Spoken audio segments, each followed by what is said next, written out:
এখন প্রশাসন, এই পুরা প্রশাসনটাই আওয়ামী লীগ। কারণ গত 18 মাসে এই সরকার কাউকে নিয়োগ দান করেনি, একমাত্র জুডিশিয়ারি ছাড়া। আমাদের জুডিশিয়ারি 80 জনের মতো জাজ নিয়োগ দেওয়া হয়েছে, আলহামদুলিল্লাহ।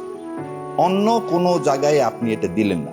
গত 15 বছর যত ডিসি এসপি নিয়োগ হয়েছে, আওয়ামী লীগের বাইরে কাউকে নিয়োগ দেওয়া হয়েছে? সেই লোকগুলোকে দিয়ে আপনি কি এবারে ইলেকশন করাবেন?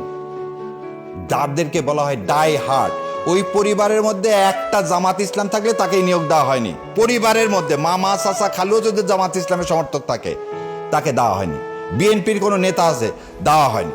তার মানে হচ্ছে ওই যে বলেন সাচ্চা মুসলমান, এরা হচ্ছে সাচ্চা আওয়ামী লীগার। ইলেকশন ইঞ্জিনিয়ারিং কিভাবে হয়েছে অতীতে, এটা যদি বোঝা যায় তাহলে সামনে ইলেকশন ইঞ্জিনিয়ারিংটা বন্ধ করা সহজ হবে। তাহলে ইলেকশন, আমাদের দেশে ইলেকশনটা কে করবে? ইলেকশনটা কে করবে এই দায়িত্বভার কনস্টিটিউশন 118 নম্বরে দিয়ে দিল যে একটা নির্বাচন কমিশন থাকবে, সেই নির্বাচন কমিশন সারা দেশে ইলেকশন করবে।